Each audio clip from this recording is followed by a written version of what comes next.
E, claro, vamos falar um pouco do defeito que deu, né, no sistema do TSE, o aplicativo e-Título deu problema, quem queria justificar não conseguia, congestionamento, foi uma situação bem complicada, ataque de hacker.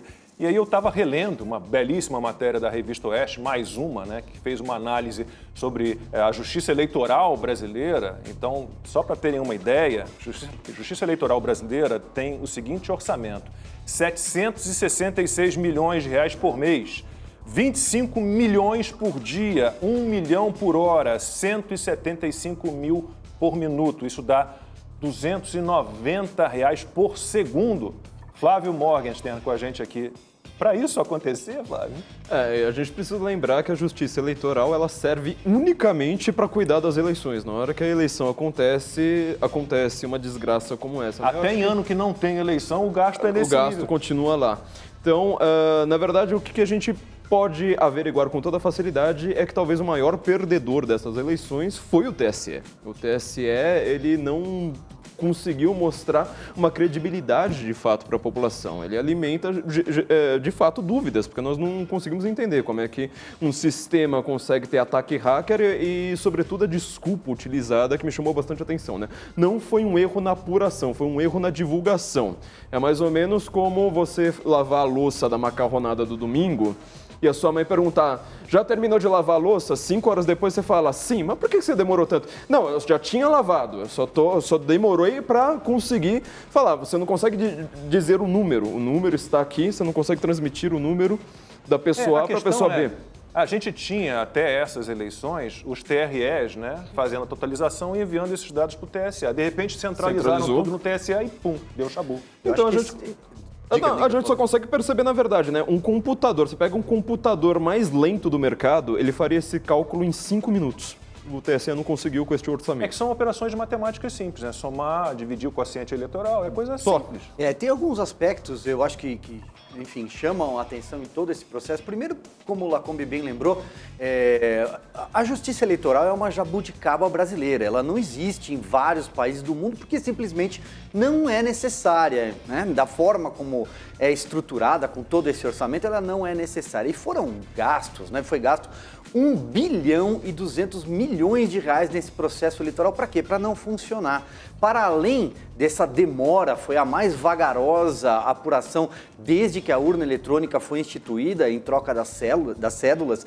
Para além de tudo isso, o brasileiro, o cidadão que não pôde votar ou teve receio de votar por conta da pandemia, não conseguiu justificar a sua ausência nas urnas. Por quê? Porque o aplicativo, o e-Título, também não funcionou. E o ministro que coordena o Tribunal Superior Eleitoral, o ministro do Supremo também, Luiz Roberto Barroso, teve que dar 2 longas entrevistas coletivas, uma no meio da tarde, uma já à noite, que começou com 1 hora de atraso, por volta das 21 horas, para explicar aquilo que ele não conseguia explicar.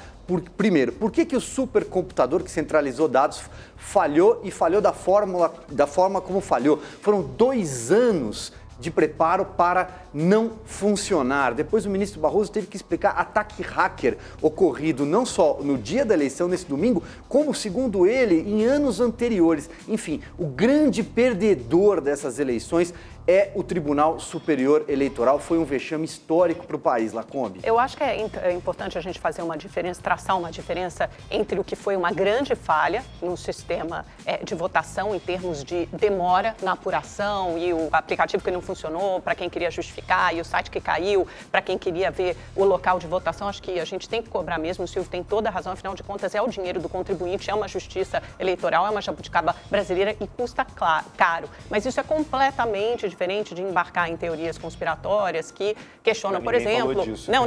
Nas redes sociais eles falam, né, o resultado da eleição. O ministro Barroso deixou muito claro que a integridade, a idoneidade do resultado, isso não foi afetado de forma alguma, até porque como a gente já discutiu em outros programas aqui do Opinião no Ar, as urnas não ficam ligadas à rede, não ficam ligadas à internet, e elas imprimem, ao final da votação, o boletim de urna. Então fica lá impresso para quem quiser ver, afixado na porta da sessão eleitoral, também é distribuído em entre os partidos o resultado daquela sessão eleitoral. Esses dados são somados e aí a falha e a demora na apuração foi justamente por isso, porque foi a primeira vez que o TSE foi fazer essa soma, essa totalização dos votos. Antes disso era feito pelo TRE. Isso foi definido em maio, antes do ministro Barroso assumir a presidência do TSE. Ele disse que foi contra, mas aí já era tarde demais, foi feito dessa forma. Eu espero que até o segundo turno essas falhas estejam corrigidas, mas é importante o brasileiro saber que a legitimidade, a integridade do resultado das urnas, isso está garantido, isso não foi afetado.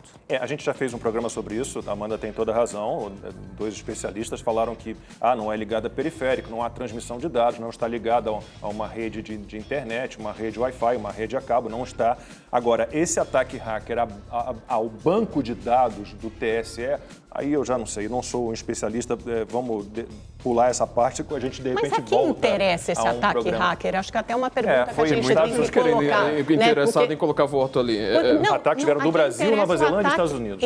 A quem interessa o ataque hacker que põe em dúvida, joga essa nuvem de suspeição justamente sobre o resultado das eleições. A quem interessa, a questão é como se proteger, porque vai haver. Então, como é que a gente se protege disso? É algo bem complicado.